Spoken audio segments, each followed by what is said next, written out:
بسم اللہ الرحمن الرحیم۔ السلام علیکم۔ میں ہوں ڈاکٹر رفیق بھٹی رولہ والی مظفر گڑھ سے۔ آج کا میرا ٹاپک یہ ہے کہ ممپس کی بیماری یا جس کو عام زبان میں کنپیڑے بھی کہتے ہیں کیا ہوتی ہے۔ تو ناظرین، ممپس ایک بیماری ہے جو ایک وائرس کی وجہ سے ہوتی ہے جس کو پیرامکسو وائرس یا ممپس وائرس بھی کہتے ہیں۔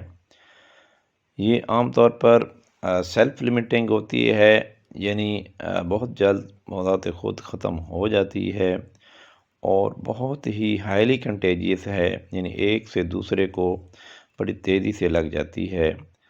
عام طور پر یہ بچوں میں دیکھی گئی ہے، بچوں میں پائی جاتی ہے اور بڑوں میں بھی ہو سکتی ہے، لیکن بہت کم دیکھنے میں آئی ہے۔ جہاں تک اس کے پھیلنے کا تعلق ہے تو یہ عام طور پر کھانسنے اور چھینکنے سے ہوتی ہے۔ جب مریض کھانستا ہے یا چھینکتا ہے تو اس کے جراثیم فضا میں چلے جاتے ہیں۔ جب کوئی ہیلدی بچہ یا دوسرا پرسن سانس لیتا ہے تو جراثیم اس کے اندر ہو جاتے ہیں اور پھر یہ اس کو بڑی جلدی سے ہو جاتی ہے، یا ڈائریکٹ کنٹیکٹ سے بھی ہو جاتی ہے۔ جب مریض کے اندر سلائیوا کے اندر یہ جراثیم ہوتے ہیں، جب اس کے ہاتھ پر لگ جاتے ہیں تو اگر وہ دوسرے کے ساتھ ہاتھ ملائے گا تو اس کے کنٹیکٹ سے بھی یہ بیماری دوسروں کو ہو جاتی ہے۔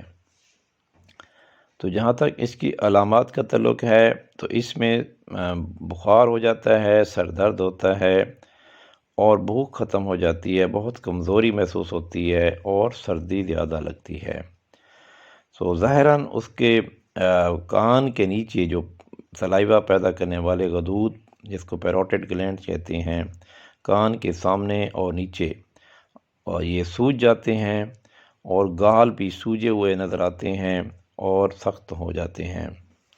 یہ عام طور پر ایک طرف پہ ہوتا ہے لیکن دونوں طرف پہ بھی ہو سکتا ہے۔ تو جہاں تک اس کی تشخیص کا تعلق ہے تو یہ عام طور پر ڈاکٹر حضرات اس کو کلینکلی ڈائگنوز کر لیتے ہیں، یعنی دیکھتے ہی پتہ چل جاتا ہے کہ یہ ممپس کی بیماری ہے۔ لیکن اگر ٹیسٹ کی نوبت بھی آ جائے تو اس کے ٹیسٹ اویلیبل ہیں۔ عام طور پر یورین یا خون چیک کیا جاتا ہے، PCR، اور اس میں IgM اینٹی باڈیز دیکھ کر تشخیص بنائی جا سکتی ہے۔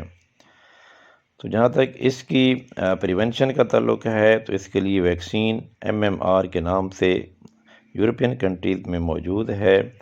یہ 3 وائرس، میزلز، روبیلا اور ممپس کے اس میں وائرس ہوتے ہیں، تو یہ 3 بیماریوں کو سے محفوظ کر دیتی ہے۔ یہ عام طور پر بچپن میں لگائی جاتی ہے۔ تو جہاں تک اس کا علاج کا تعلق ہے تو اس میں عام طور پر آرام کا مشورہ دیا جاتا ہے، اور اگر بخار ہو تو اس کے لیے پیراسیٹامول یا بروفین دی جاتی ہے، اور اس میں جوسز کا استعمال کرایا جاتا ہے تاکہ اس کی ڈی ہائیڈریشن نہ ہو، اور نرم غذا استعمال کرائی جاتی ہے اور کھٹی چیزوں سے پرہیز کرایا جاتا ہے۔ جہاں تک اس کی کمپلیکیشنز کا تعلق ہے تو اس میں یہ بڑے افراد میں عام طور پر اگر ہو تو گردن توڑ بخار ہو جاتا ہے، لیکن بہت کم دیکھا گیا ہے۔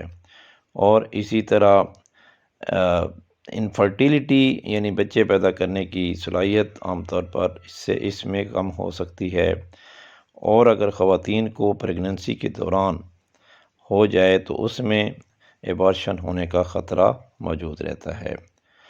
تو ناظرین، اس میں جو خاص ہدایت یہ ہے کہ چونکہ یہ زیادہ تر بچوں میں ہوتی ہے، تو جب اگر کسی بچے کو یہ ہو جائے تو والدین کوشش کریں بچے کو سکول میں نہ بھیجیں، کیونکہ سکول میں ایک بچے سے دوسرے بچے میں ہو جائے گی، اور پھر جب بچے گھروں کو جائیں گے تو اس طرح وہ ان کے گھروں میں سب بچوں کو ہو جائے گی، تو اس طرح یہ تیزی سے پورے معاشرے میں پھیل جاتی ہے۔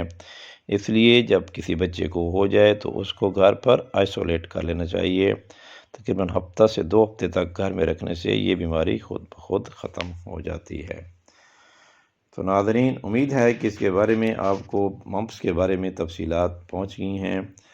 تو اگر آپ کو یہ اچھا لگا ہے تو اس کو لائک کریں، اپنے دوستوں کو سینڈ کریں تاکہ زیادہ سے زیادہ لوگ اس سے فائدہ اٹھائیں، اور اگر آپ نے میرا چینل ابھی تک سبسکرائب نہیں کیا ہے تو اس کو سبسکرائب کر لیں، تو اس سے حوصلہ افزائی ہوتی ہے۔ شکریہ۔